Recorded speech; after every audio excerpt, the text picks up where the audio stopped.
Welcome everyone to our quarterly best practices and clinical transformation meeting for RCCO Regions 3 and Region 5. My name's Deb Parsons, and I am Medical Director for Region 3. There's a lot of new faces here today, and I welcome you all. A lot of new practices are getting contracted with the RCCO, and we've got a lot of new patients getting enrolled and attributed to your practices.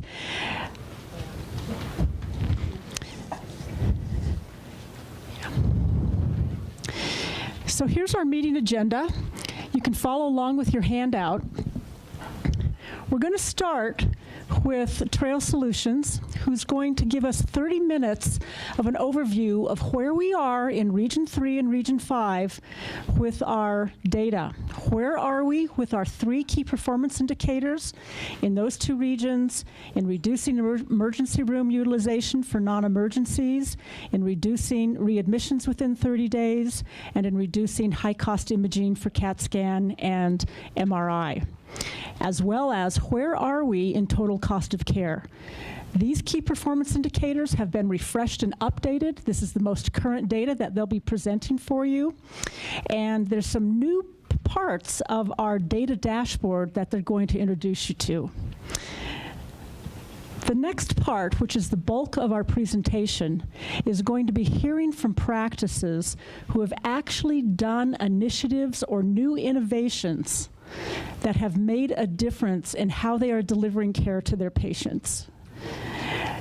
We have a variety of practices, some that you know, some that you do not, but all of them have made huge contributions to the global performance of their RCCO, and we're going to hear from them today. So there we are, short, sweet, and simple. I keep waiting for someone to advance my slides. That would be me.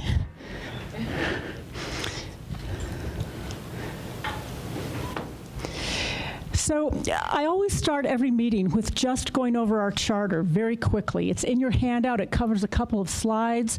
But for those of you who are new, I want you to remember, or I want you to know, and for those of you who are returning, I want you to remember how we all got together and decided what it was that we were going to do at these best practices in clinical transformation meeting. This is about the delivery of care at the practice level to our patients. We're not going to be getting into a lot of operational issues here. We have, in fact, I have a schedule of upcoming meetings for you, and there is an operations meeting in June. This is not where we micromanage processes that are going on. This is where we learn from each other about what's working at the practice level to get a different outcome, to do things differently, to think differently so that we get a different outcome. You can read through what our mission is. It's aligned with the triple aim. Our vision is for everyone to have the right care at the right time from the right provider. Our focus is on minimizing overuse of services, underuse of services, and misuse of services or providers. These are our goals. You can read those as well.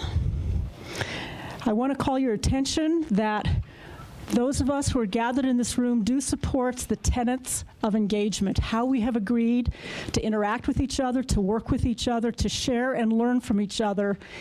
Data and quality is not proprietary when we're talking about improving the health of our patients, improving their experience, and decreasing costs of our taxpayers' dollar. So these next 2 slides are indeed the tenets of the best practices and clinical transformation group. Again, read through those. Our focus is on the whole patient. Our focus is on the partnership of patients with the practice team and outside stakeholders and resources. And here are the upcoming meetings. Our next operations meeting here for Region 3 and 5 is June 26th. It is a daytime meeting, so some of you physicians in the audience, it may be challenging for you to come, but you're certainly welcome. This is our quality improvement meeting that oversees the Regional Care Collaborative for Regions 3 and 5, and this is our next quarterly best practices in clinical transformation meeting.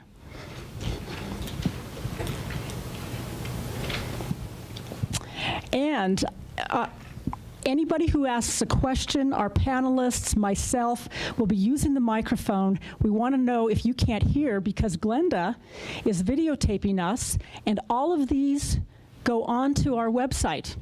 Our website is called the Virtual Community for Collaborative Care, or the VC3. Here's how you access it. And all of the videotapes from our previous meetings, you might remember our last meeting, which was our integrating behavioral health into primary care. All of those are embedded onto our video. So let's get going with our agenda. I wanted to talk about our top performing practices. I wanted to tell you where we got these people that are going to tell us about what their initiatives are and what they're doing to make a difference. We looked at 4 months of data, so it's not exhaustive or totally inclusive, but we looked at 4 months of data between July of last summer and November 1st. We felt that that was the most recent data where the most patients were correctly attributed to the practices, and you know we have a delay in looking at our real-time claims data. So that's what we looked at.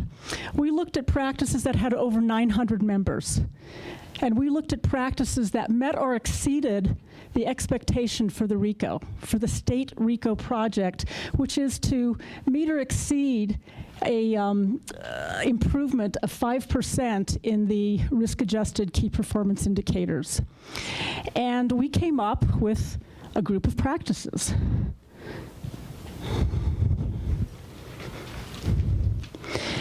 And I want to acknowledge these practices. 6 practices met both our high performance metrics as well as high volume.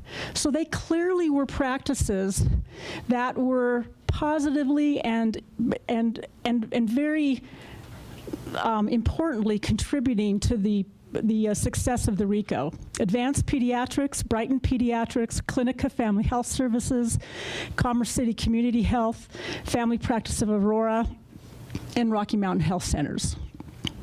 Additionally, we had practices that showed a very impactful and favorable improvement in at least one area, one of the key areas of reducing ER admissions or reducing hospital readmissions. Denver Health, Doctors Care, Guardian Angels, Horizon Peds, MCPN, Mountain Land Peds, Salud Family Health Centers, and Swedish Family Medicine Residency. And we sent out a note to all these people and said, did you do an initiative that you want to share with us? And we heard back from many. And out of those we heard back, some could and could not make it. And we have 4 practices from this list who have met high favorable metrics and who have large volumes of patients. And they're going to share with us today what they've done.